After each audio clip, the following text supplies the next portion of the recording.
Қайырлы күн достар, қалдарыңыз қалай? Сіздермен бірге Әлден Гаухар. Алдымен каналыма тіркелуді, лайк басуды, пікір қалдыруды ұмытпаңыз.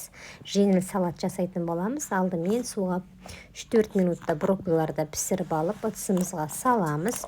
Одан соң өткіштен өткізілген сәбізімізді, қиярымызды, мен шерри қызанағын қолдандым. Қызанақты,